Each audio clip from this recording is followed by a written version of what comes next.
everyone. Welcome to our virtual event on school improvement and redesign, built on a foundation of knowing what works. Before we get started with our content for today, we want to welcome you and do a quick check-in. We'd love to know your name, location, and one thing you're hoping to leave with today. So go ahead, add to the chat. We'll play a little bit of music. Let's get situated.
Thank you all for checking in.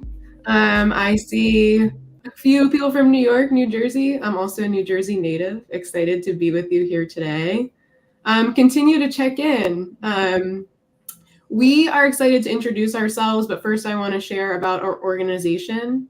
So we are Scolaris. We are a portfolio of complementary companies in the ed sector. And we are a leading provider of educational consulting services, surveys, and custom content and publishing. You can see all the companies that fit under the Scolaris umbrella here on the screen. Today, we're really focused on our professional services. So that includes education elements and PLC associates. And we're going to dive into some school improvement work. I wanted to share a little bit about our impact and our reach. One of the things that we feel is our biggest value add is that we have worked with people all across the country. So together, we've served more than 1,800 schools in 350 districts with 2,000 colleges and universities, which leads to impact for more than 3 million students. And we're so proud of the work and the impact we've been able to do. Before we get into the content again for today, we want to introduce ourselves. I mentioned I am a New Jersey native. My name is Katie Camp. I actually live in DC, so I see a little bit of connection here. I work on the products and services team at Scolaris, and I'm going to introduce or hand the mic over to my teammate, Natalie. Great. Thanks, Katie. Good morning, everyone. Excited to see all the fun places that you all are calling in from. I'm joining today from St. Louis, Missouri. I'm also on the product and services team with Katie, and Katie and I will both be serving as moderators today. And I'm going to hand it over to Penny. Natalie, thank you. Good morning. Good morning, everyone. I'm Penny Ciaburri. I am the founder of PLC Associates and currently Senior Vice President at Scolaris.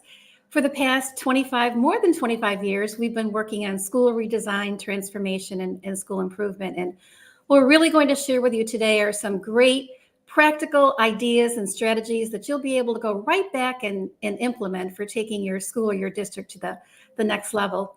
And I think, one of the things that makes the biggest difference, you'll see the thread all the way through our conversation today, is we've predicated all of our designs and strategies on research, evidence-based interventions, and then joining with the fact that those who are on our team, 50 plus, assistant superintendents, teachers, administrators, staff developers, all have done this work.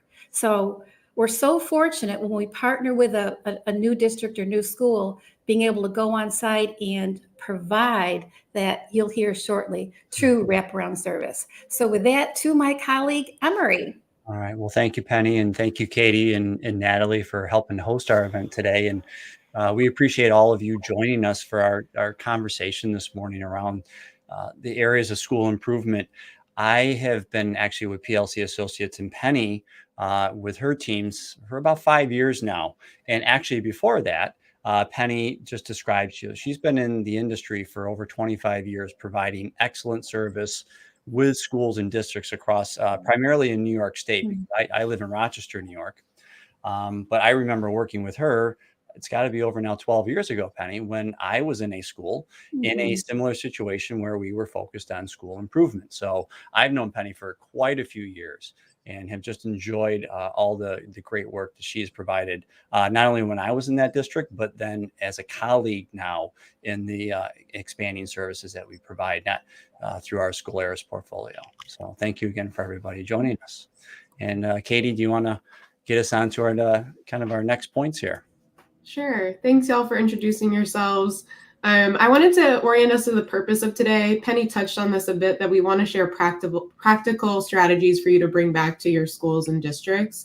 But really, the way that we think about school improvement at Scolaris is no matter where you fall on this continuum of being focused on compliance or being really focused on innovative practices, we believe that we can help you. So we know that we have some people who are feeling like I'm District A or School A, and we know some people who are really focused on innovation.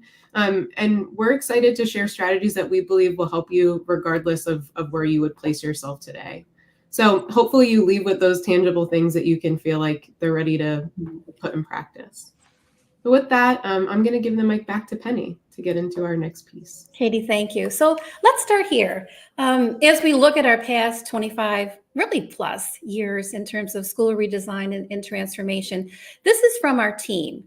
The key findings, the top 3 areas that we have identified in terms of working with our schools and districts that have really made a difference. So you heard earlier my comment around building on a foundation of proven strategies. And we know that we have a lot of research out there, whether it's, just to name a few of the thought leaders, whether it's Marzano or Cotter or Fullen, Danielson, there's a ton of information to take a look at school design and especially instructional practices. So we feel that building and predicating on that foundation of proven strategies is very, very important. The next thing to note is making sure that we're utilizing those strategies, and I would point to instruction here, that really have the greatest impact on learning. We know from the Hattie research, I'm sure many of you have read through visible learning, and we know effect size. The assessment capable learner, as an example, carries an effect size of 1.44. So that means that there's a very high probability, if we're utilizing those kinds of strategies and building assessment capable learners, that students are going to really perform quite well. And then this last piece, the execution and fidelity of implementation. And so what that means is, and I think Michael Fullen talks about this also, being very, very precise in how we apply our strategies. And there's a difference between strategies and goals that are part of a district or school-based plan and really digging in across the school and making sure, here's some great nomenclature for you, everyone has a contribution margin, whether you're cafeteria services, teacher aide, assistant teacher, assistant principal, whatever is your role, to realizing those goals. So these we want to share with you are the kind of top 3 from our team. So on the next slide, we're going to borrow from one of our favorites, Mr. Marzano. And I'd like to point out, we're going to see a video shortly of Warsaw Central School District, one of the districts that we work with here in New York, and the power of interrelatedness when we look at systems. Now, let me explain that and give you kind of an example. Professional learning. How much time and energy do we spend in that particular arena? Rightfully so. Resources. So in many models that probably aren't working, what happens? It's a workshop. We have a number of notes, copious notes, and then we go back to our setting, and does it translate? Not necessarily. So here's a good example of how professional learning really needs to be designed from a systems perspective. Going from the workshop And this is the model that we use here at PLC, so try it out. Next is our associates always do a demonstration lesson so people can see and hear and understand exactly what it looks like done with fidelity. Then we move it to the next level, which is we partner teach. So teacher to teacher, we'll take these strategies in the classroom, or we'll partner teach with them in a co-teach, but we don't leave it there. I'm sure many of you have teacher-led learning walks in place. Set it on fire with those learning walks where teachers are visiting each other's classrooms and taking a look at the implementation of that particular strategy. And then the coup de grace is finishing off with, what are you talking about in your grade level and your content area team meetings and your faculty meeting? So that's a really good example of how we take the concept of professional learning, move it into a systems perspective so that we have a closed loop and really maximize the effectiveness and the impact of that practice. So let's look at what's happening at Warsaw Central School District.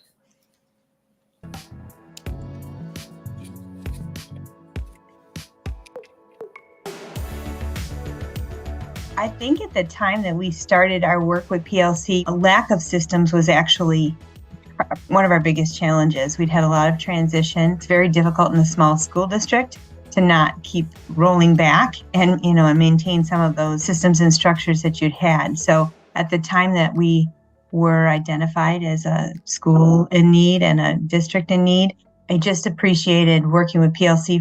Every decision we've made and every system we've grown since then, we've really put the focus on data. I mean, it was a very emotional time when when you're identified as you're not doing a great job. When we've got a lot of people who are working very hard, but taking the emotion out of it and being able to work through some of those protocols and realize that, yeah, we are working hard, but maybe we need to shift and work a little differently. That was one of the things that I think I appreciated the most. Another part of that was we have some very good teachers, but we didn't have very strong systems.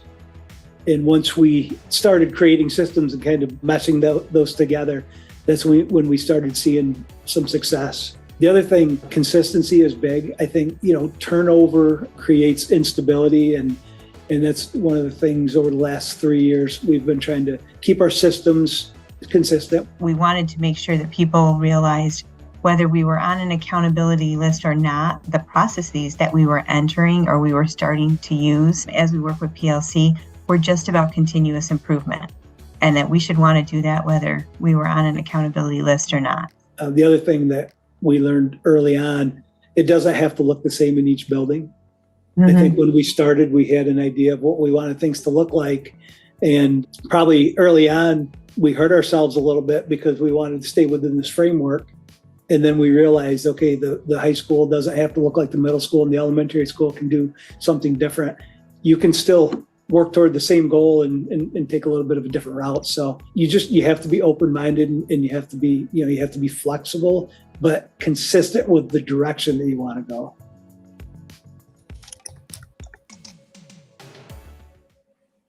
All right. So as you can see, Warsaw, there's a lot of explicit, things that they mentioned to us, but I think there's a lot of implied pieces to this work. Penny, one thing I think about, and you always talk about this, are the right drivers. Mm-hmm. And the one thing that I notice when I watch and listen to their message, they did a lot of investment in people. And I think when you invest in people, and we get to this piece around when we talk about diagnose, so we're going to move on to our next piece here. When you invest in people, you actually help to create that shared understanding of the current state. And what I mean by that is people all become partners in this process. And I think that's a big piece that Matt and Kim talked about. But what also is they had to trust the process. And they talked about there was many times where in their process, they were examining data and they were figuring out that they weren't going in the right steps that they thought they originally had planned. And I think that's a key piece. So what they're doing is, because they had a clear vision, they had a really nice process of diagnosing up front. what they were able to do is build that capacity over time. You heard Matt talk about building capacity over time, and they started small so that they could go big.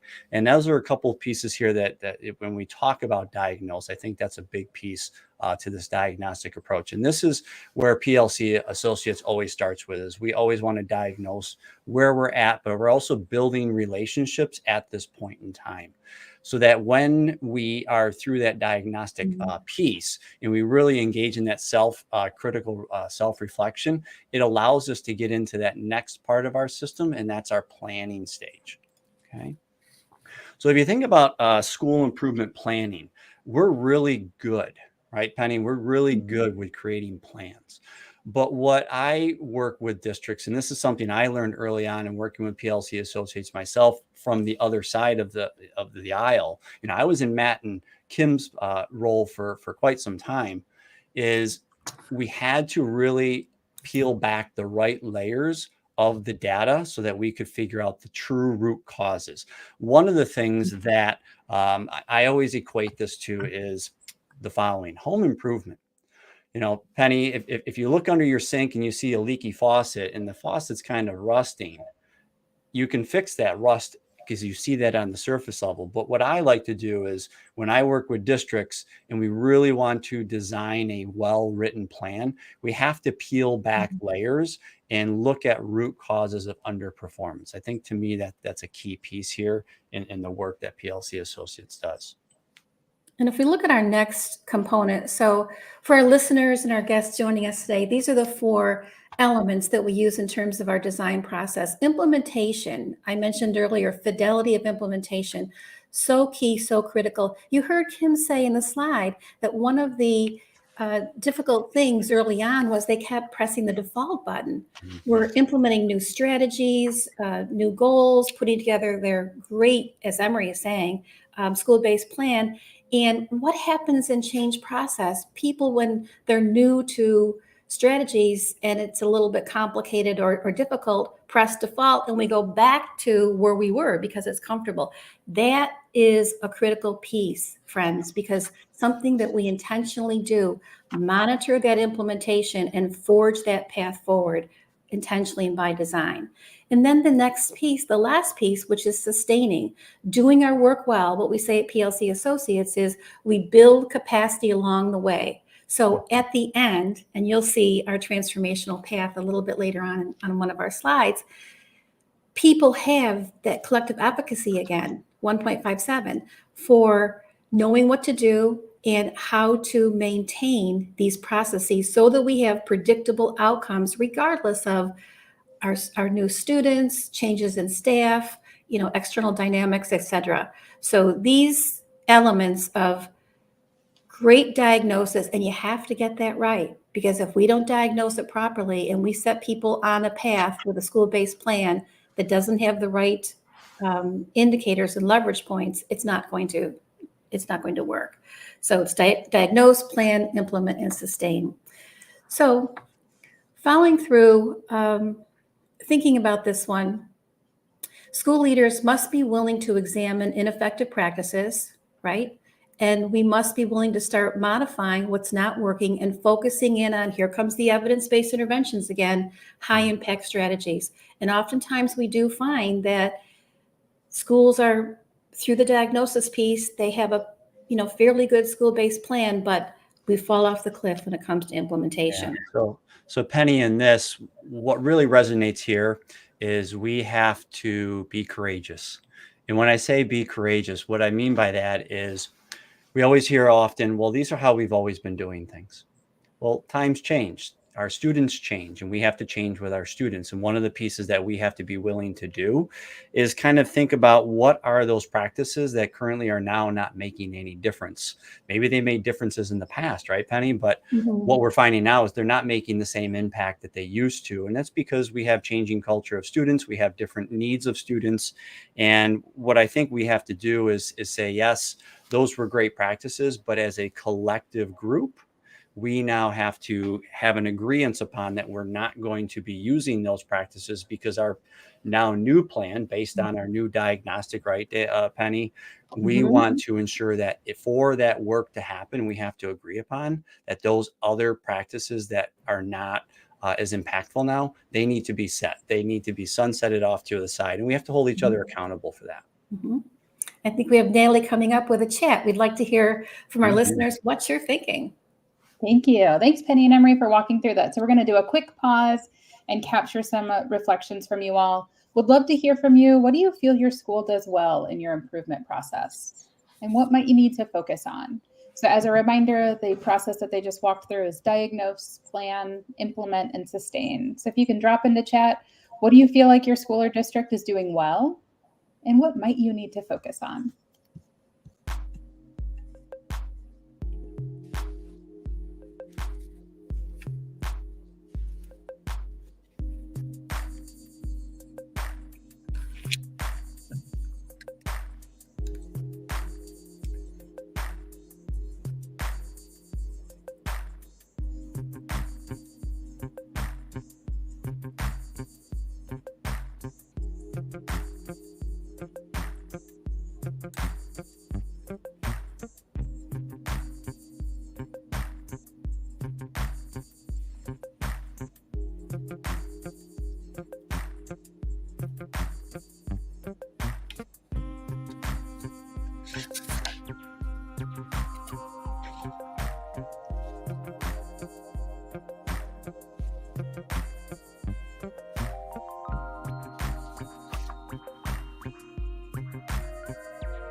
All right, thank you for dropping those in. Seems like we have some similarities, Penny and Emory. I'm seeing quite a bit around the implement and then how do we sustain this. So appreciate you all sharing. Keep those coming in, keep questions coming in as we go, and we're going to continue on. Nellie, thank you. So Michael Fullen, if you haven't read Coherence yet, please do. An amazing piece of literature and work. So in the work of PLC Associates, we have actually found 9 elements that make a difference and have to be central to successful schools. So let's kind of review those. Here they are. So as Emory and I are going through, please be thinking about in your district, at your school, can you really give yourself a check in the box? Or if you're doing a 1 to 5 Likert scale, is this operating at a 4 or 5 way up there? Absolutely, number one, clear crystal outcomes. And you'll see shortly how we think goals should be written. The next piece, the right data. We have something at PLC Associates that's a great tool to use called the concentric circles. And you will see how we collect data in addition to student achievement around various elements of school structures so that we know we have the proper infrastructure in place. Big word, right? But when you think about what infrastructure means, it's all of the practices, all of the systems, all of the structures have to be operating at full tilt. We know conducive culture is something that gives us staying power. Aligning resources. Are we really taking a look at what we have available? People, right? Time and financial, and making sure our expenditures match those areas that are really high impact. And that last one, before I turn it over to Emory at the bottom here, communicate. There's a reason why John Cotter says, go for the short-term wins. You know, when we look at the research and we say some of the folks out there are saying, you know, in 5 to 7 years, we'll be in a better position. Well, you tell me, would your district wait 5 to 7 years? I don't think so. So being able to extrapolate, and I saw someone put in the chat, implementation, right? During implementation, posting, celebrating, and really going high profile with, ladies and gentlemen, we have quantitative very accurate data to suggest we're moving in the right direction, and here's the evidence. Emory, you want to do the right side? Sure. Thank you, Penny. So high engagement, the word here we study often is engagement, and we've done that a lot when we run it through the lens of students. But for here, high engagement, Penny, we've already talked about this, is that collective efficacy. Our effect size of 1.57 in Hattie says that collective efficacy of our adults in our schools really makes that major impact that we want for successful schools to happen. But also, when we think of high engagement, I also think of collective efficacy of our students.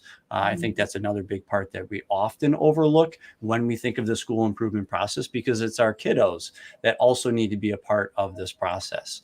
We noticed in our comment box that we do really well with implementing, we do really well with the plans themselves, but then when we come to implementing our plans, one area that we definitely can strengthen, and Penny, you and I work on a lot of this with our associates in the schools we work, is that proactive monitoring. Penny and I just did a short series.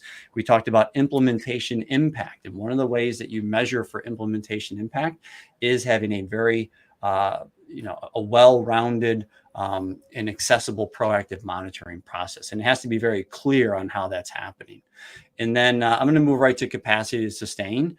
To me, that is building little things over time to build out the capacity you're searching for. So Penny, you say, yeah, in 7 years, we want to be there. But if we're not building our touch points and our small increments of capacity over time, we truly aren't going to reach the full capacity that we want. So I always look at it as starting with small paintbrush strokes and then doing your broad brush strokes after that, meaning you start with the groups of folks that can start that flywheel with you.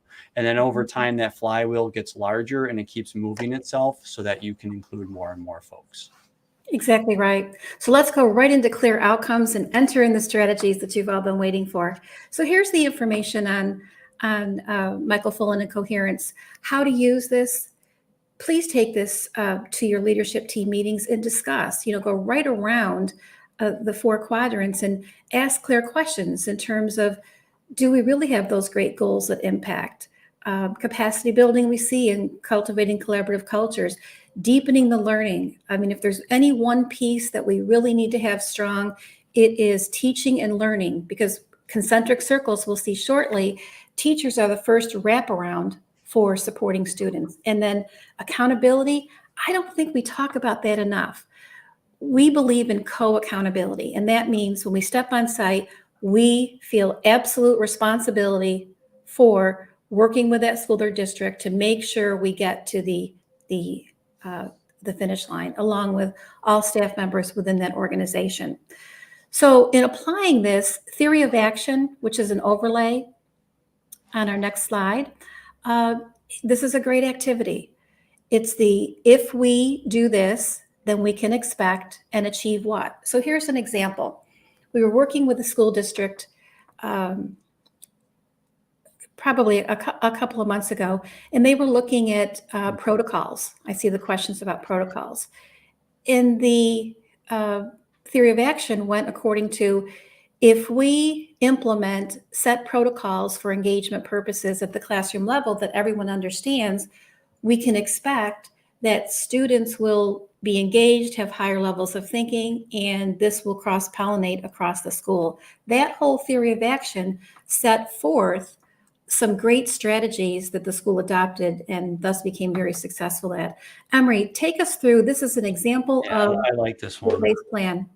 So what I like about this, and again, Penny, it starts at a very precise point. So what we can see here is the school that worked on designing this with PLC, they really looked at understanding root causes. So if you can see within the goal, one of the things that they wanted to focus on was, partly by that wait time, but the higher order inquiry questioning strategies, meaning that they wanted to involve their students more in that thinking process, that discourse that they found evident in their data was lacking.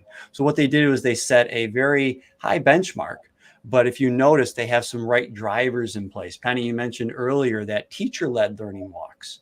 We often see a lot of leaders doing their own learning walks in buildings, but what we find very powerful at PLC is when we have all constituents involved with that type of process, our teacher-led learning walks, which we actually make as part of our instructional service-based work that we do. We involve teachers in visiting other classrooms. We do debrief structures around that, because what they then start to see is they are building their own capacity to do the work. So I want to just point out that that goal in itself is the key point to wire and how they built out these strategies that you see below. But Penny, what I'm always interested in, I always love hearing you talk about is like, really though, what are the right types of drivers for data that we help districts look at to ensure that they are getting the right systems in place? Thanks, Emory. So what we're doing is walking through those 9 strategies. We've extrapolated 4 of them. The first, obviously, the clear outcomes. And now let's look at the right data. So in this schematic, you'll see students at the center. Now, I know all of us out there are probably really good at common formative assessments, unit assessments, exit tickets, whatever it is. We collect a lot of student data academically and behaviorally. That alone is not going to be enough to move the school. This is what we've discovered and learned over the X number of years with PLC Associates. So the next wraparound, teacher practices. Do we have not only the strategies for applying professional learning in the right kinds of ways so that it sticks and has staying power, but we also have metrics to measure whether or not teachers are picking up on these great competencies and installing them. Who supports the teachers? Obviously, our leaders. So you'll see, again, a couple of examples shortly around how we not only help them to build leadership strategies, but there's a metric to discern whether or not our capacity is being built. Infrastructure. Next, we have something called the data triangle, which is a great assessment for looking at the entire organization across leadership, curriculum, teacher practices, student social, emotional, and family engagement. That's the culture. So on the next slide, let's review what some of these metrics look like. This is real data. And what's really exciting about this is look at the trend or the change from 2021 academic year to 21-22. So just pulling out a few of these high impact leaders as chief learners, absolutely, strategies, and what happened over the course of the year when we get really good professional learning. So number 12, using specific research to explain the aspects and impact of specific teaching and learning practices. That went from 0 for effective and highly effective up to obviously moving in the right direction.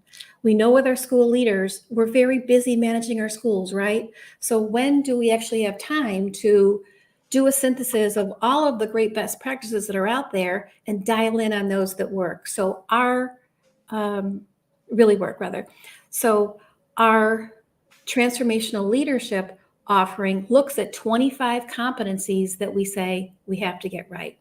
On the next slide, you'll see an example, again, the right data. Now we're going to dig into, okay, let's look at infrastructure. And we see this is part of a staff survey looking at instructional practices in student social, emotional, developmental health. So number 52, students feel secure in taking risks and asking questions in class. How important is that? You'll see the trend. So this, again, is evidence and clear information to suggest that, again, our title, it's very instructional. If we are predicating our work on the right kinds of strategies and drivers, it absolutely predictably has great results. And when we align these indices with the concentric circles with student achievement, guess what? There's a direct correlation. The better we do on these measures, the improved student outcomes fall in place. So, Emory, engagement. All right. Thank you, Penny. So I'm just going to read this quote, and I'm just going to give you some things to think about that this quote speaks to me about. So it says, when all or most of the people involved in the enterprise know what the mission is. Okay, so to me, that means that you have clear communication. We all know where we're going. We have a sense of common purpose. So what that means is we've established the communication for how that's going to look, and we're all agreed upon the purpose for why we're doing this work, and understand our individual parts. So again, that comes to me in that form of collective efficacy, and we each understand what our contributions are to the work. Then we can act synergistically. And to me, that is what helps move plans along. Many times when I've worked with schools, right now, Penny, I'm doing a lot more work in the MTSS world, which to me is school improvement. One of the first areas that I commit my work to with schools is a commitment to understanding and learning their culture, and to understand how people see themselves as part of this work. Because to me, a lot of times plans are put in place and people don't understand what their roles are in these plans. And as a result, we can't actually achieve the vision that we are trying to do. So again, what that leads to is when we bring in the right drivers, which is our investment in people, we then can achieve that high engagement to ensure that the work that we have planned actually happens. Okay. And again, what we also do is when we have that in place, and Penny, we talk about this all the time, is we celebrate that. We actually can have more celebrations along the line because we are seeing that work happening, and more people understand that work happening because more people are involved with this process. And Emory, as you go to the next slide and we look at the whole idea of collective efficacy again in inquiry, there's celebrations and then there's celebrations. What we don't need to do anymore is, hey, everybody, great. I mean, obviously, positive vibes and congratulations, but it's the specificity of the data. We just finished our teacher-led walkthroughs. Teachers are reporting on here is the presence and the percentage of the strategies, whether it's wait time, higher order questions, protocols, whatever it is. Teachers are reporting, people believe it, and it motivates the school because it's real and it's based upon concrete information. Emory, quick take on this. Actually, Penny, I'm going to back us up for a second. So I just want to go, there was a question out there. And Penny, if you can give us a little bit more information. So you just presented all that data to us. Can you just tell us again, what do those percentages mean? Because I'm asking the designer of the data triangle here. So I'm going to go right to the source. Okay. So note to self, because I wrote it, I should understand it, right? Yes, exactly. Okay, the color coding. Thanks for teeing that up, everybody. Yeah, so what we do is a 5-part Likert, and the scoring goes from strongly disagree, somewhat, agree, strongly agree. And what we do is we say, if people are agreeing or strongly agreeing that that particular element is in place, we're going to color code that green and we're going to call it an asset. And so there's the percentage.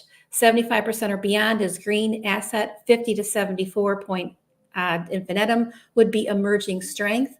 And then below 50% is a possible risk. Why is that important? I'm so glad you guys asked that question, because you don't now need to be a statistician. There it is. Thank you, Dan. To understand where our strengths are. In the longitudinal comparative reports, we put this together year after year after year. You're able to see the positive trends. You want to excite a Board of Education, go full forward and say, hey, here's the data and all of the resources that we're spending to improve our systems and redesign and transformation. It's working. So we color code it for our schools so that they're able to really work with the data.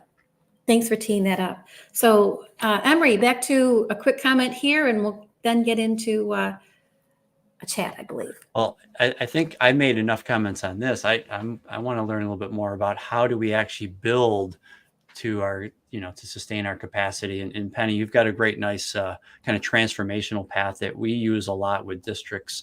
So if you can talk us through that, I think this would be important for everybody in the audience to learn a little bit more about today. Okay. So let's consider you're putting in place a new strategy. Maybe it's, as Emory was talking about earlier, you're refining your MTSS strategy. Maybe, science of reading is the hot topic now, right? So maybe it is something new in terms of curricula. For our administrators and our teachers absolutely included. We need to be ahead of the curve and know what typically happens when we introduce something new. I can't tell you how many times when we go into a district, the first concept is shock. Who's coming in? And we're going to do what? We did that before, or this too will pass, especially if you're on accountability list. It's never an easy start. So we know that, anticipate. What you can do with this is actually, let's say it's MTSS and we're implementing. Use this as a grid. We're kind of going along the lines of Jim Collins' good to great up to extraordinary. The next thing that happens is people are going to question. There's going to be some resistance. That's not going to throw us, right? Because we're already set with our responses. And because, again, I hate to be so redundant, but it's evidence-based and research-based. It's not just us or you saying this is a great idea. It's connected to all of that terrific information. And then we're very persistent. Remember the 4 elements in implementation? Educating and stabilizing. And maybe you've got about 25% of the population there. We forge through and we push until we see adaptation. Different pockets of excellence and teachers beginning, leaders beginning to use the strategies and staying away. Remember when Kim Monahan said, don't press the default button, don't go back. I love that we're there as external partners to make sure we keep moving. And you can see the rest is history. We call it ownership and institutionalizing. We've got 3/4 of the population there. And then self-directed transformation, nirvana, you're able to continue with it. So this is a tool. You're all invited to use this as a tool for assessing any new strategy you're putting in place and making sure you're managing all the way through systematically, intentionally, by design, the process until we get to that endpoint. So let's talk about the 3 commitments that we have as examples in our school improvement paper that we're going to pass along to all of you. I'm not going to read off each of the commitments, but I want to point out there was 3 main themes. So as I was reading through these again the other day, I started to think to myself, what are some of these major themes? And here's one theme that I thought about. If you look at each commitment, they each are very specific and they are grounded in evidence-based approaches and practices. I think that's key here. That allows people to stay on point and on focus. Second, you can't really see it, but behind the scenes, each commitment required a cycle of implementation impact. And again, Penny and I talk a lot about the cycle of implementation impact. It's not just about the plan, but how you monitor, how you know if you're on schedule or not on schedule, and what are those micro adjustments that you're making along while that plan is being implemented. And lastly, each commitment was a multi-year iterative process. Penny, I mean, how many times did districts say, well, how quickly can we make this happen? Well, it takes a while, and we have to be upfront and honest with people around that. We can find, small increments of success along the way, which helps to build out that flywheel. But we know that each one of these, Penny, they took 2 to 3, sometimes 4 years. But again, it was that commitment to the process and the plan over time, which got them to these points. And people are asking the question right now. So if we're in accountability, our time frame is 2 to 3 years. In 2 to 3 years, we just moved 50 schools, yay, New York State, out of accountability this past year. We do celebrate those short-term wins, and there will be gains, but for really turning around and making sure these practices cement in, it is a 2 to 3 year process. Yeah. So Penny, we have some data that we'd like to share. So why don't we move on to that? I'll let you start out with some of that data. Okay, so real schools and real data. This is a large urban district, 17 schools, 8,000 students, and then you see the demographics there. In a year, we were working on one of our signature offerings, Foundational 5, which takes all of the competencies that any teacher would want to have and builds them into the system. It's very, very specific. So you can see in this content area, the performance indicator went from 52% to 77.68%. So that is a huge, huge area celebration. And with a population that's very diverse. Also in school A, on this next slide we see here. Here were some of the other indices. There was a residual effect. Chronic absenteeism dropped 17 points down. Unique referrals, meaning really tough situations, dropping. And then out of school suspension, there were real behavioral concerns in this school as well as academic, a 34% drop. With school B, this was a medium-sized district in Long Island, 5 schools, 65% disadvantaged youth, some real challenges. When we started out, their graduation rate was 68%. We had a team of 7 people in there. They opted for tremendous wraparound support. So some of our associates were working with leaders, others were with central office. So we had a team of 4 with teaching and learning. We had our associates who are skilled in special ed and multilingual learners were, working with those groups. We had some special applications at the middle high school level, and systematically up and up to a high 80. It got up to 87%, and now we're holding high 80s. We're still with them and moving it on to this year over 90%. And Emory, I think you have one more example, right? Yeah, I'll share this real briefly because we want to get to our, we've got a lot of questions, Penny, that people are asking us. But this one here, I just want to point out, this is another metric that we use. It's called the Professional Reflection Learning Tool. And again, what it does is it involves all of our teachers in responding to what their current understandings and implementation of these key critical practices are within their classrooms. And then again, as Penny talked about, we use this as data to provide very customized service around our Foundational 5 system. And then we use our coaching cycle and our whole group and small group cycles along with teacher-led learning walks. And you can see within 1 year of where they started into the end of the year, and we do our status checks. That's what SC means. We do our status checks along the way to ensure that the work that we are doing with the districts in partnership are taking hold, they're implementing well, and then we are seeing the successes and we're able to share in those successes. But if you can see, those are 5 critical areas that in any level of instruction, I think are highly necessary, because when you look at these aren't just functioning for teachers, but they're at the heart of helping students in their own learning.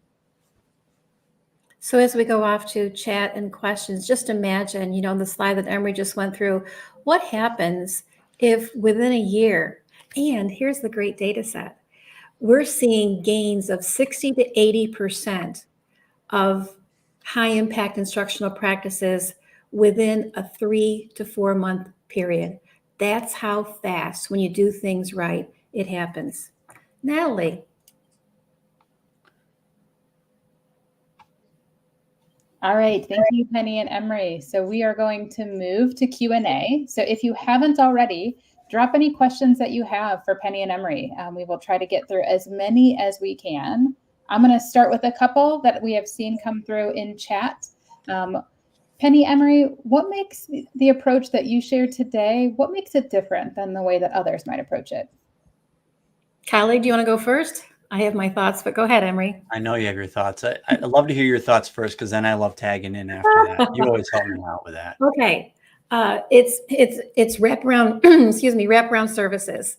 So when we step on site, what I mean by that is we are there with you on site, moving all of the practices through. It definitely is the fact that we make it our business to know Mr. Marzano again, but not just, he as a thought leader, field leader, what the research is. We synthesize that continually. So that's number 2. And number 3 is we have built the programs and the offerings and the supports like Foundational 5, like transformational leadership, like our special ed audit, like our curriculum audit, that really make a difference. So we've spent all of this time to drill into those areas where we know it's proven and it works. It's worked in other schools. And as long as your school design involves students, teachers, family, administrators, it works wherever.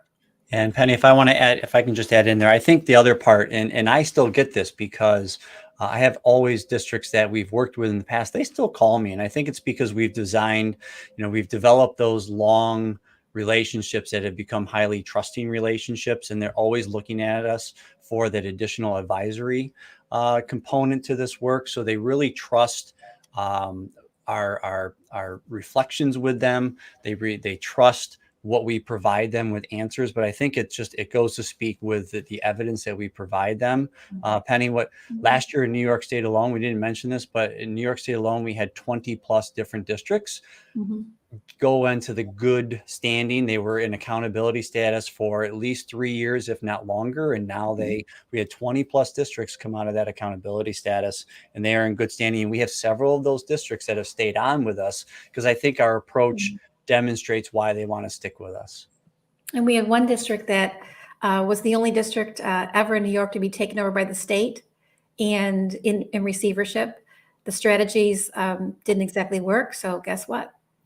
Sounding a little bit, self-reinforcing here, but they called in PLC and it took us 2.5 years. They're out of accountability and in good standing. Awesome. So to summarize, sounds like wraparound services and results, which are great things to share. All right, next question that we saw earlier in the chat. What's one out-of-the-box idea that you've seen a school or district do? Penny, I'll take that on for a second, because right now in school improvement, one of the areas that I've been focused on with districts is rethinking tier one. Okay, because now in tier one, we are seeing, I believe, more need for focused on that differentiation strategy. And that requires us looking at and using data in different ways that is more efficient for schools. I think that's one of the things. But the second thing that we're starting to see is we need to invest in people. And what I mean by that is when you invest in people, what a lot of teachers are looking for is opportunity to continue to improve their craft. They want to be doing better jobs with their students in their classrooms. And one thing that we found is we look at other areas within the school that can help to support that. So one approach that we've been doing is we've been looking at how can we reverse the tiered approach and move more tier two within tier one. And that actually takes a lot of creativity and innovative thought for schools to relook at their schedules, rethink the ways in which they can use people to support that. So to me, that has been an out of the box idea that at first, when it's been introduced, they're like, wait, how can we make that happen? After districts have tried that through a few cycles, I say, okay, now what? And they said, we're not going backwards. We're going to continue this work because they're seeing the payoff for their students in their classrooms, because it goes beyond just pushing an extra adult in the classroom. It actually results in many more outcomes that they had not even thought about. So we would need an entire more session to go into that, but I just wanted to throw out an out of the box idea. And so Emory's right. You get tier one right, and you're really far down the path. What I would add, I'm not so sure it's out of the box, but it's something that's, I think, infrequently utilized, teacher-led learning walks. And that doesn't mean, there's a whole strategy for the best ways to put that in place. Not just having teachers visit, that won't get to where you want to be. It has to be setting up who are we visiting, who are the visitors, what are the norms, what are the protocols, what are we watching for? And that's attached to watching for great evidence of the terrific strategies that we've plugged in a la professional learning. So set your teachers free, turn them into great learning walk participants. All right. Thank you both for those out of the box or infrequently used ideas. Next up, a question was dropped in. Do you all have suggested protocols or processes for data-driven root cause analysis with schools? I'm looking at the data. I'm looking at my data person right now. Penny, you're good with this. You are a data person on this. Go for it. Well, so first of all, we have to collect the right data. And, some of the instruments that we're showing you earlier get at the right data, because it doesn't do us a whole lot of good to sift through information that's not really relevant and isn't querying some of those high impact practices. So that being said, once we've got the instruments right, and I would say also as we're looking at DDI protocols, to make sure whatever data we're collecting, please do it longitudinally. It can't be the popcorn popper, meaning, hey, we're going to use this survey this year. Next year, we're looking at this new SEL survey. Choose the right protocols and get that longitudinal data set over time. So I would simply use the DDI protocol, and you probably all know that, where you're looking at the data set. What are you noticing? What are you wondering? So what? If we are to choose, 3 to 5 elements from whatever metric we're going through, what would they be and why, right? Because we saw in the example from the school-based plan, there was a rationale under the goal. We forced that nicely, right, into the process, because you have to be able to verify if we're picking out certain data points and aligning strategies to those data points for what to improve. It has to be connected to, this is one of the more powerful strategies, and all strategies are not created equal. So I would use a simple DDI protocol and make sure those instruments are correct. Absolutely. Thank you, Penny. All right, Penny, Emory, thank you so much for that Q&A. Keep those questions coming in. We're going to close out for today and leave you with a couple things that you can take home with you. So our newest white paper is being released later today or tomorrow, and you all get the first preview of this. So an early access link will be sent out in a follow-up, but you can also go to this bit.ly and you can download it and start reading it immediately. It will cover lots of the things that we talked about today and more, so take a look. We also have some other opportunities coming up with other school and district leaders. We're going to host some virtual coffee chats. We've done these in the past, and they are a really awesome way to just have more questions and discussion. Today was great. You got to hear a lot of information from us, but being able to talk with other leaders and hear from them, what's working in your state? What are you thinking about? What are you thinking about next? Is a great way to keep the conversation going. So we'd love to have you join those. We will also send this in follow-up for you, but you're welcome to sign up right up based on that website link that is listed right there. So we're going to close out. Thank you so much for your time today. We hope you are leaving with some really awesome ideas that you can take and implement. You probably have more questions. We have more questions. We'd love to talk to you more. Reach out to us. So info@elements.com. We'd love to talk more. Thank you for spending your morning with us. Thanks for joining from all different places. Continue to drop any questions in the chat. We'll be here for a couple more minutes, and have a great day. Thanks, everybody. Thank you, everyone, for joining us.